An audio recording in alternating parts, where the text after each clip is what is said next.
We're back with a bonus episode of Locked On Sooners, joined by our man, John Garcia, recruiting expert for the Locked On Network. We're going to talk Michael Hawkins. We're going to talk the SEC move and what it means for the Oklahoma Sooners and 2024 recruiting on today's episode. You are Locked On Sooners, your daily podcast on the Oklahoma Sooners, part of the Locked On Podcast Network, your team every day.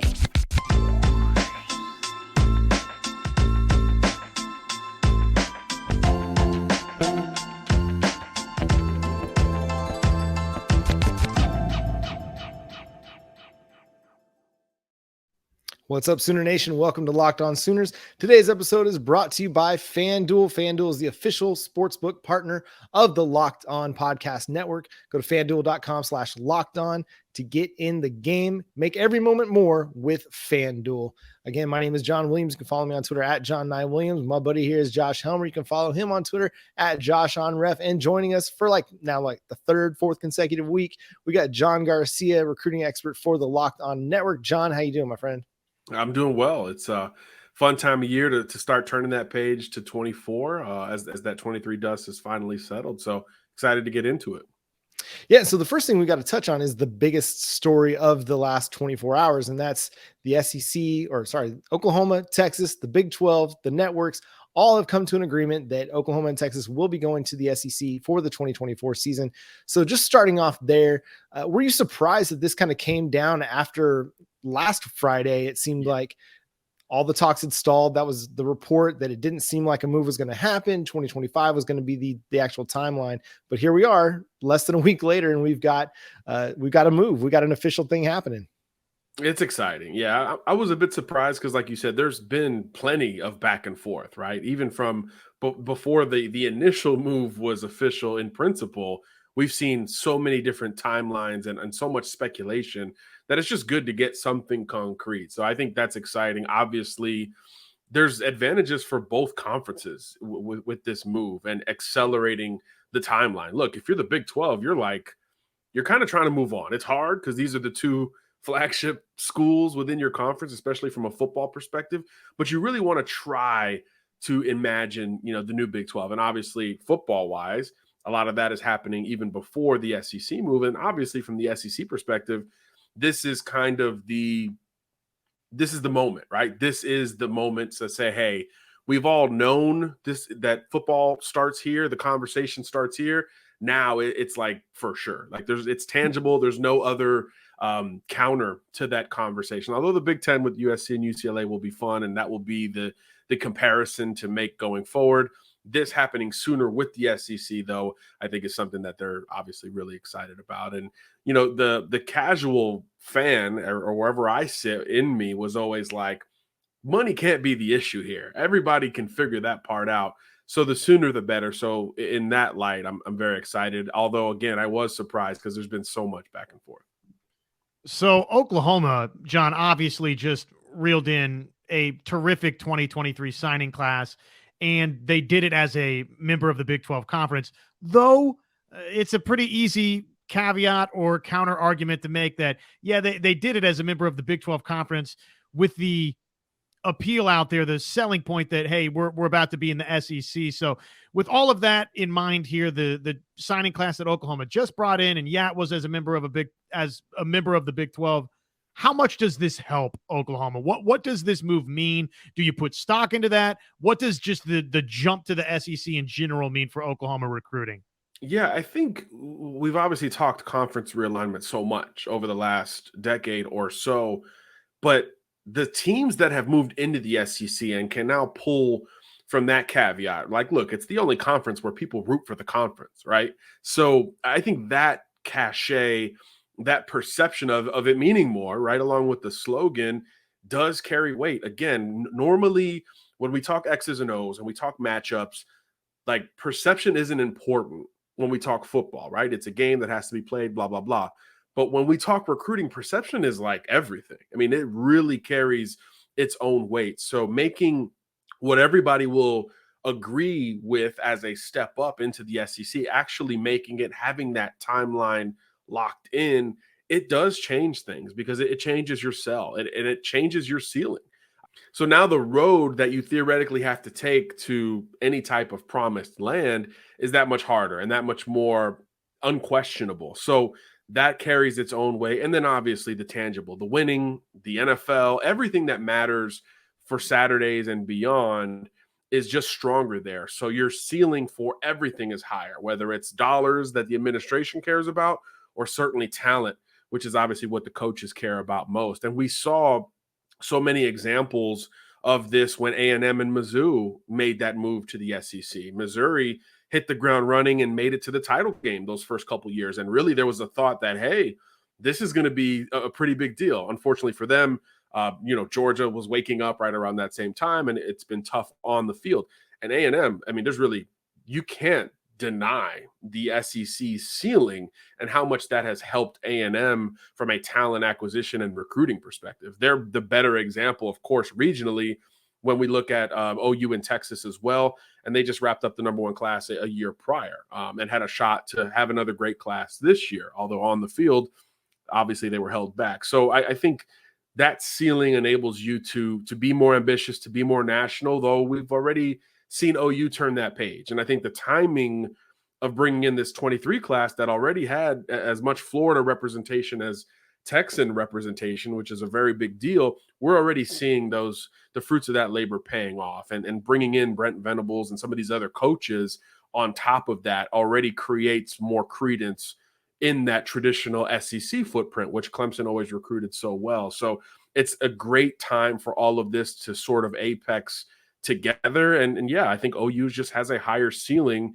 in recruiting, which is a big deal because it's already a recruiting power, right? It's already a school that brought in, what was it, in the top 5, top 3 type recruiting class without the best on-field situation, without something tangible to pull from in the short term. So now when you expand and zoom out, I think the ceiling is just that much higher and your talent pool is that much wider simultaneously. So it'll be fun. And I think that's the thing that has been talked about a lot, but you see all the SEC draft picks, you see how many of the 5 stars end up in the SEC, the 4 stars end up in the SEC. And not only does it create a high ceiling for Oklahoma, but it also improves their floor a little bit too. Brent Venables, his first recruiting class at 247 Sports in 2022, the first recruiting class, it was number 8 that they created within like 2 months. Right. They had the number 4 in 2023. And so then you're looking at it and you think, okay, yeah, it raises the ceiling, but you honestly can't get much higher than just behind Bama, Georgia, and Texas. 3 of the perennial recruiting powers now over the last 5-6 years. So the ceiling doesn't get much higher until you start passing those guys. And yeah, I mean, you can definitely do that, but it also creates a really, really nice floor for you too, in that you're not going to probably fall out of the top 10 anytime soon, because these players want to play the best competition so that they can create the best game tape possible to potentially improve their draft stock or improve their odds of getting drafted into the NFL. 100%. Competition is the word, right? That's what you hear. I mean, kids getting Vanderbilt offers. I mean, that's what they're talking about, competition. So imagine on the other end of that. I think the floor is a great argument to bring up here as well, John, because yeah, it's everywhere. It's every week. Again, we don't know how it's all going to be divided up and all that stuff, which will be fun once we figure that out. But almost no matter what, you're going to have some big time opponents right out of the gate, whether it's geographically or in general with that conference. So yeah, it's the competition you play. Schools have been living off of that as a counter to Georgia and Alabama and Texas A&M and some of the teams that are always near the top. Your Ole Misses, your Mississippi States, your Kentuckys, Missouris of the world have lived off of, hey, come counter this, come play against these guys and showcase yourself. So now you're going to do that only to a higher degree with OU and Texas joining there simultaneously. So that's a great point. The ceiling is up, but the floor is pretty secure as well. How much do you hear from you're down in Florida, so you talk to, see, interact with a bunch of these top Florida recruits. And I'm just curious, it felt like from the outside looking in that run, that first sort of string of championships that the SEC, whether it was Florida a couple of times and then LSU jumped in there, and then you had an Auburn championship, and all of a sudden now the Alabama dynasty started. It was the SEC reigning supreme in terms of national championships. And it did feel like a lot of the high profile signees out there, 4 or 5-star guys, it was, well, I want to go play in the SEC because that's who's winning championships. Do you still hear that a lot from players in Florida, from these national Southeast recruits, or has that narrative died down a little bit? How prevalent of a narrative is that, hey, I want to play in the SEC? It's still huge. You always kind of feel when, if you're close to a recruit, you feel when he hits a milestone from a recruiting perspective. Obviously, first FBS offer, that's always a huge deal, right? That's the hardest one to grab. Once you grab that one, it's a snowball effect. Then it's your first Power 5 offer. That one, it brings extra juice from an excitement perspective. But particularly with those kids in the footprint, when you grab that first SEC offer, that one has kind of its own cachet around it. So yeah, that still absolutely hits different relative to all of the other conferences, particularly with certain positions. I would say more with defensive prospects, more with kids who are on the up and up, as opposed to the ones who are going to have all the offers anyway. But those are the ones that progress in a short amount of time that become the gems of the SEC or wherever they end up. So yeah, it still carries a ton of weight. And when kids are making their final decisions, it seemingly carries that same amount of weight. Oftentimes, if there's 1 or 2 SEC schools and you wonder why they're in this final group, that comes up. Not only is it great about school program X, but now we're also playing in the SEC. So every day in practice, and that's not just Saturdays, every day in practice, you're elevating your competition to see where you stand. And that's something that has always stood out about the conference. And these kids are well aware of the national title ceiling and the NFL draft ceiling that comes with the SEC.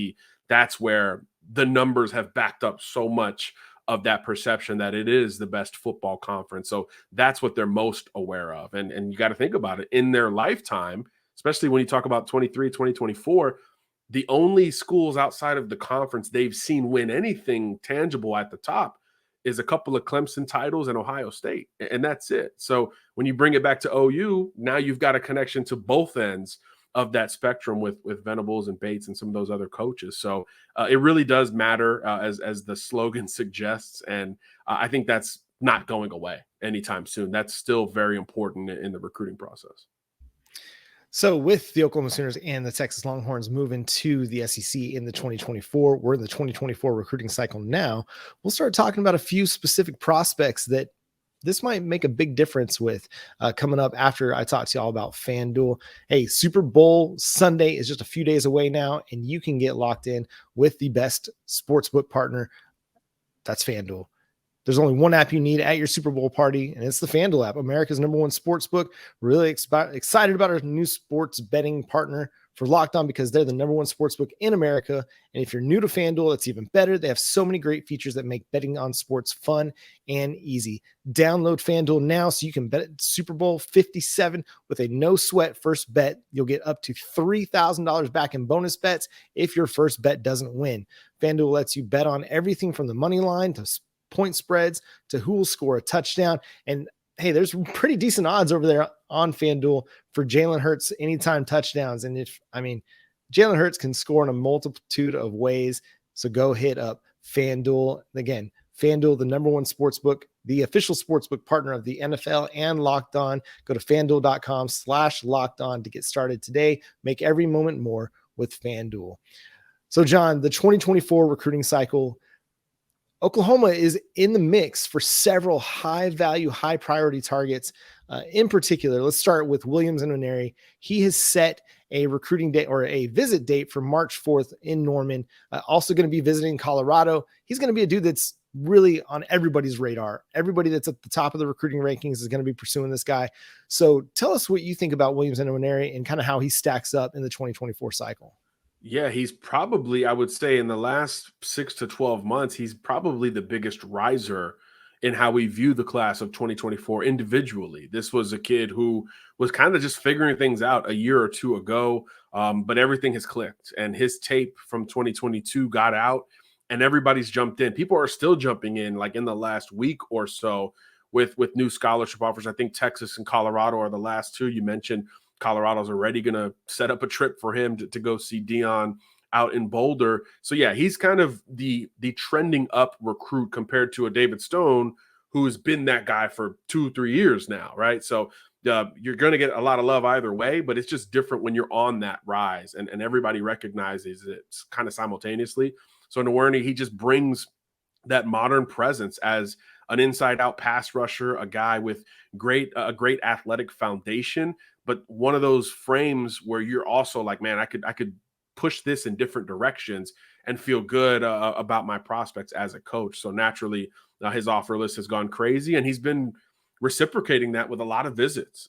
We just saw him at Oregon. He was at, of course, Missouri, the home state school for him, being from the St. Louis area recently as well. And he's going to take a bunch of other trips. Colorado and Oklahoma are the next couple up, but he wants to take more beyond that as well. So I do get the sense that this thing is pretty wide open right now, which is probably good news for the newer schools involved for him. But obviously, every single visit starts to change a little bit of that perception. So obviously important for any school to get him on campus, even though he is so well traveled. So this will be a fascinating recruitment to track. Typically, these risers kind of do everything in one shot. So like you're riding that wave of increased interest. You start to collect offers, take visits. And then before you hit the downturn of that, you start narrowing that list and sometimes make a decision all kind of in one move. So there's no official timeline for him. Nothing I've seen that's tangible. Hey, on this date, I want to come off the board. But typically when you feel that rise, there's a lot of momentum towards, figuring this thing out. So any visit he has planned going forward is a big one, including, of course, OU there, I believe on March 4th, the date that's set. I'm assuming that's first weekend of spring ball. So the timing there is really great because a lot of programs are opening up spring ball that weekend. So for him to pick Oklahoma when he's got 25, 30 invitations, that's a big deal. So I've got two for you here, two more on Nwaneri. I'll just combine both of them. Missouri, we know, home state school, along with Oregon, Tennessee, Oklahoma, Colorado, as you mentioned.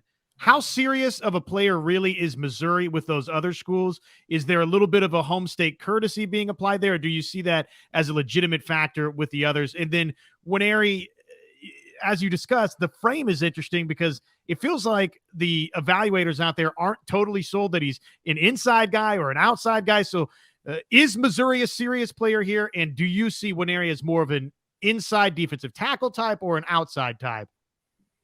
Yeah, that latter part's a great question because I'm in that same grouping of people that I'm like, I could see it working both ways. And nowadays you allow the skill set to dictate the position projection more than we ever have relative to the frame. It used to be, hey, whatever this frame position grouping is in, whatever tier you're in, you're just kind of pigeonholed there. But in the NFL, we're watching like a Chris Jones at 315 pounds coming off the edge on occasion. So I think he can be an inside out type of guy where you're moving him relative to down distance and scheme, and sometimes even the opponent itself. So depending on how he fills out, I think some of those questions will be answered during his senior season. But for now, he really does feel like a tweener, which used to be a negative thing. It used to carry a negative connotation, but now it's a plus because now we can move you around. You can stand up, you can put your hand in the dirt, you can move inside and just be quicker than these interior linemen, but still powerful enough to deal with the tackles and tight end groupings that you're going to face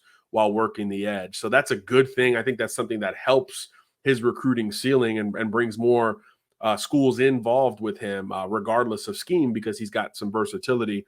And then with Mizzou, until we hear otherwise, I'm going to take it seriously. I think the Tigers have done a good job keeping kids close to home. It's one of those schools that doesn't have to go outside the footprint a ton. If they combine St. Louis with the traditional Big Ten Midwestern footprint, they can grab, some really strong football players. And they've been able to win some key battles for St. Louis area guys like Luther Burden. I mean, I think once he made that decision, it felt like such a flag planting moment for Mizzou because he was that local guy that everybody thought was going to Bama or to Georgia or one of these other schools. So winning that one kind of creates a precedent and allows you to maybe have a higher ceiling with those guys closer to home. The only counter to that for me are the visits. He's not he is well traveled in general, but he hasn't been to Mizzou like 50 times. It's not like he came up going to Missouri games, and that's like this whole long entrenched thing.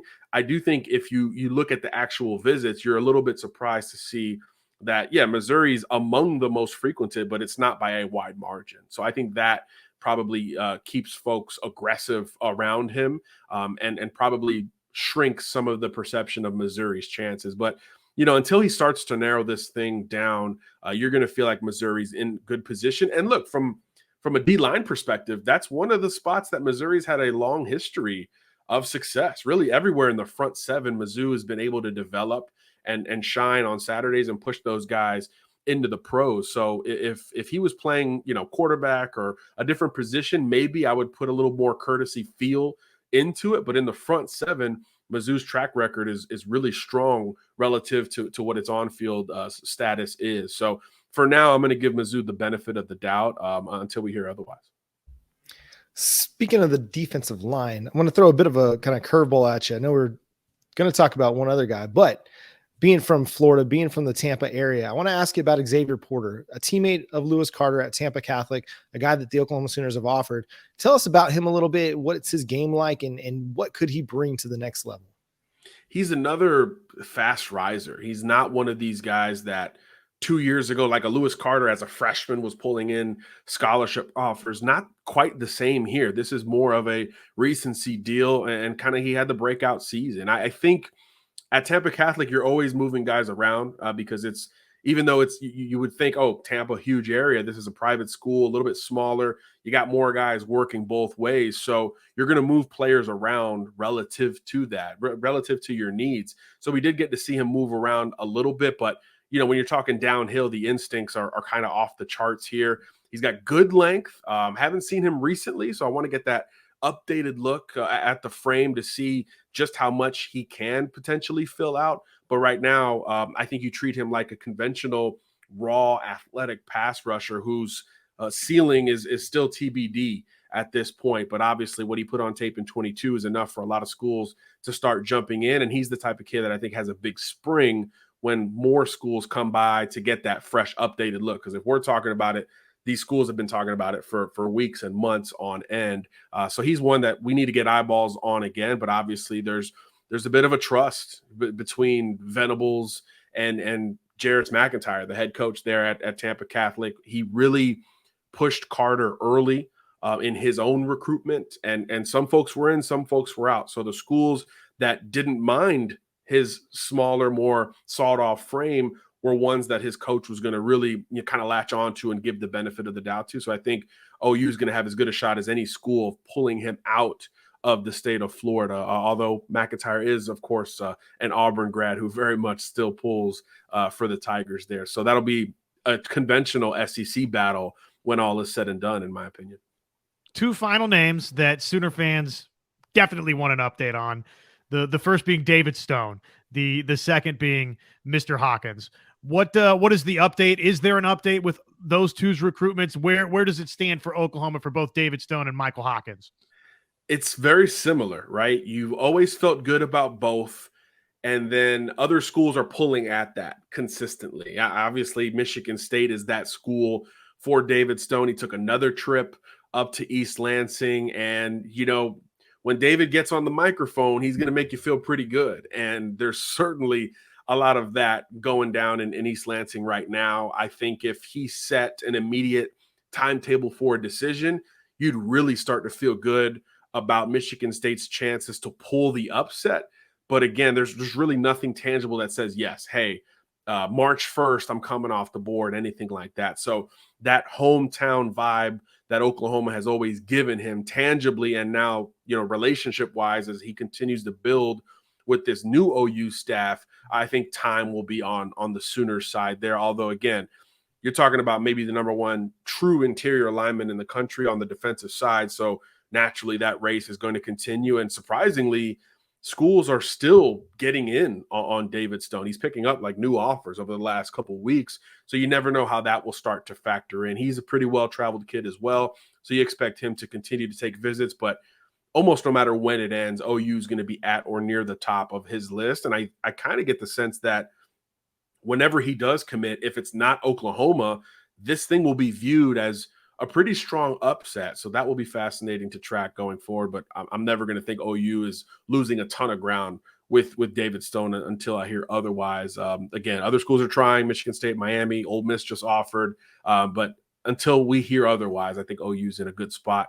And then with Michael Hawkins, kind of the same deal. Another school's pulling now. TCU is becoming a very easy to sell pick for him, not only with what they did on the field in 22, but of course you bring on Kendall Briles, who he already had a pretty strong relationship with when he was at Arkansas. And remember, we were viewing this recruitment as OU's the favorite, legacy, all that stuff. But if anyone's going to pull it off, it would be Arkansas, even though his top group was much bigger than two schools. But now TCU kind of has that feel where if he's going to end up anywhere else, it's going to be TCU with that combination of Sonny Dykes and Kendall Briles. So getting that visit recently has also pushed the Horned Frogs further, because to the surprise of me, I saw that Michael said that he hadn't really vetted TCU to that degree.